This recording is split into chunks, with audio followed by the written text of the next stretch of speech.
Hello, everyone. This is James Brew, emissary of the Brew Show. Hope you're all doing well. And in this video, we're about to talk about football. We're about to talk about English football. We're about to talk about the Premier League. And unfortunately, we are coming to talk about the new champions, Liverpool. Now, in case you missed it, Liverpool on the 27th of April 2025 wrapped up their pursuit of this season's English Premier League title in style with a 5-1 victory, a 5-1 come from behind victory, if I should say so, against Tottenham in front of their own fans at Anfield, thereby giving the club their second Premier League title, second in 5 seasons, and their 20th top flight crown overall, which thereby brings them level in terms of who has annexed the most league trophies in England with Manchester United, who just so happen to be their fiercest rivals, and my club. Now, in terms of the season in question, which is the 2024-25 season, even though I hate to say it, I don't think you find anyone who would deny that Liverpool were worthy winners of this season's title. 2 or 3 defeats, I will confirm, I'm pretty sure it's 3 defeats all season.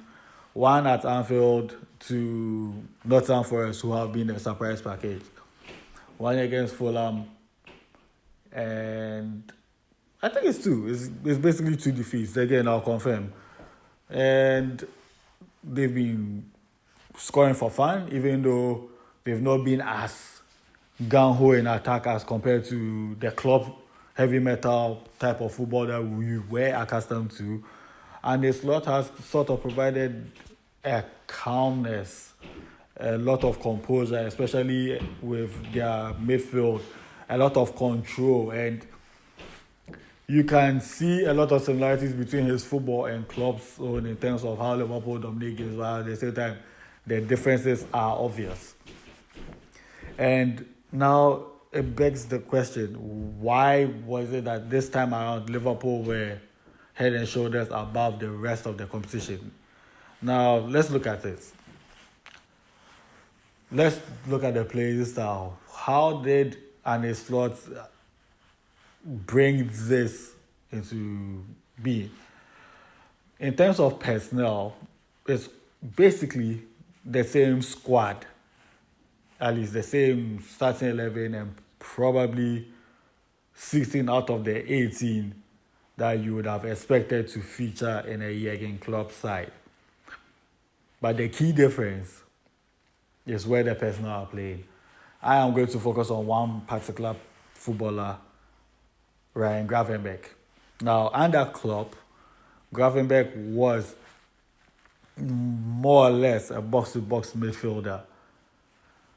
Didn't really live up to the heights that people were expecting him to have attained in his first season at Liverpool.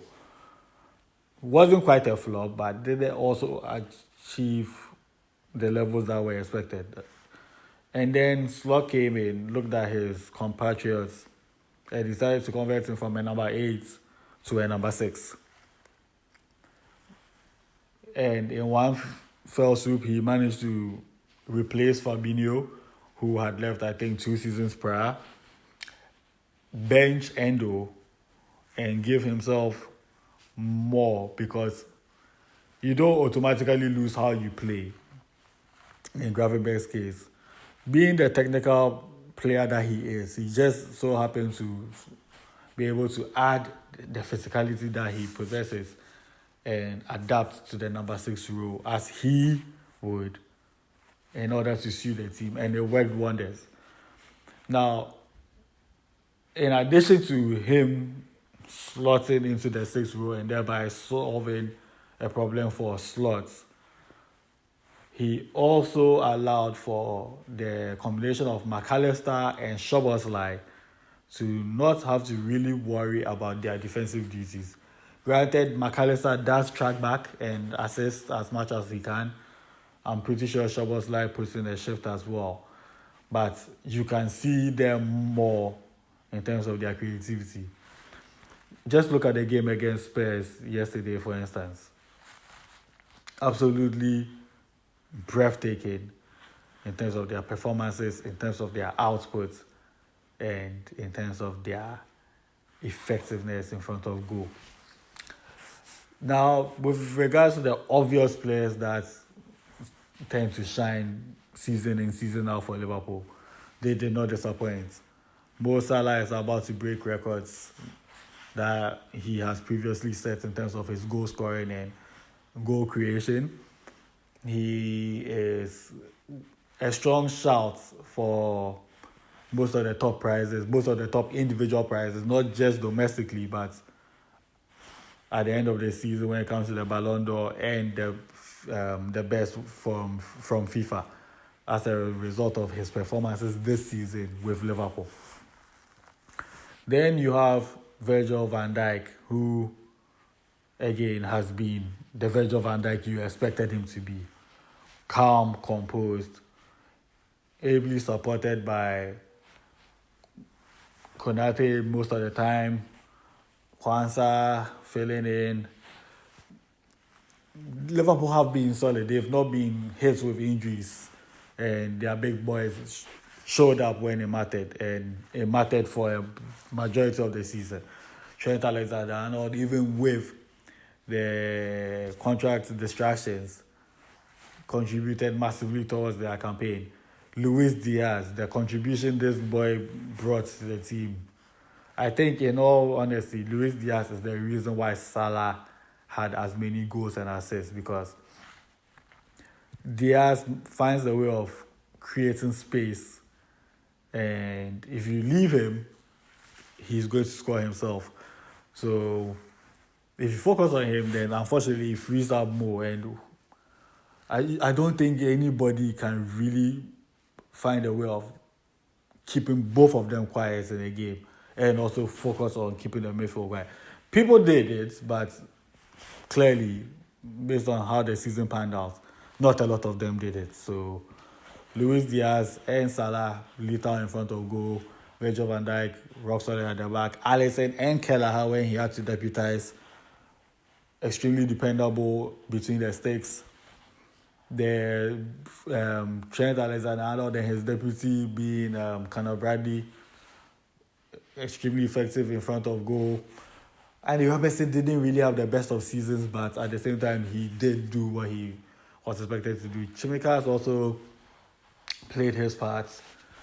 And then when you get people coming off the bench in order to change games, you had Harvey Elliott, you had Curtis Jones, you had Jota, you had Darwin Núñez, you had, I'm missing some of the midfielders, but a lot of players for the Reds turned up and delivered. And that is why Liverpool, with 3 or 4 games left to end the season, have sailed through to their 20th league crown and 2nd Premier League crown.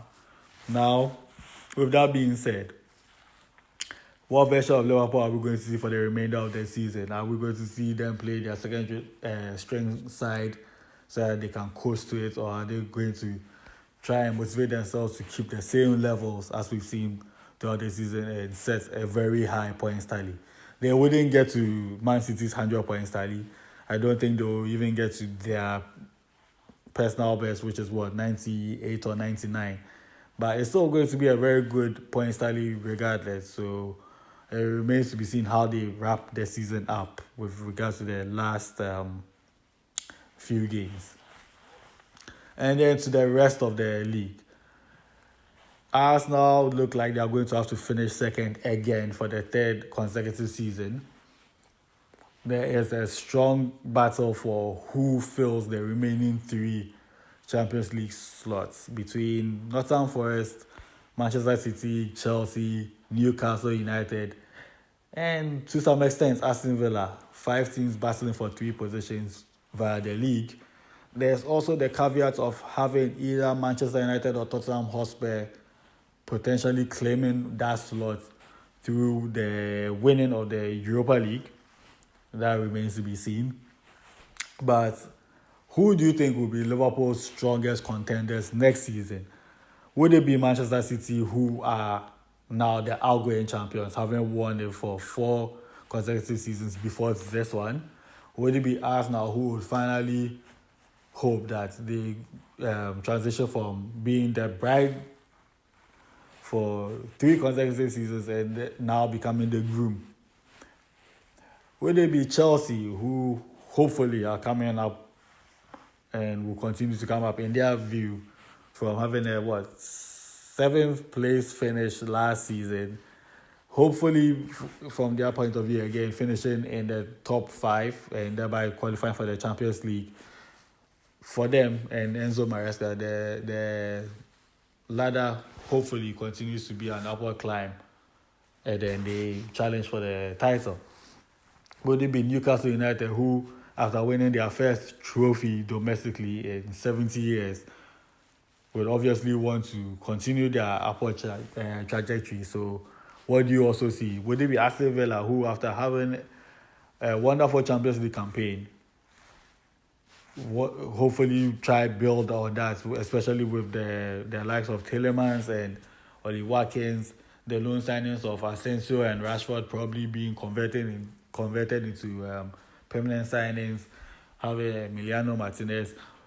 Would it be Manchester United or Spurs who have had awful seasons by everyone's standards,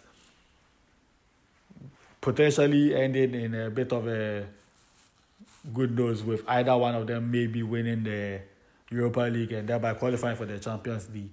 Or would it be someone else? Let me know in the comment section. Who do you think will be Liverpool's strongest contenders next season? Or would it be just too much for the chasing pack and Liverpool converts it from 20 to 21, thereby defending their newly won crown? Guys, this is James Brew of the Brew Show. Once again, it's been a pleasure bringing this video to you. You can follow the Brew Show on Facebook, on X, on LinkedIn, on YouTube, on Threads, and on Instagram. And then you can follow James Brew, Emisa on the same platforms with the addition of TikTok. Congratulations to the Reds. Congratulations to Liverpool. Better luck next time to the rest of the Premier League. And I'll catch you all same time next time. Bye for now.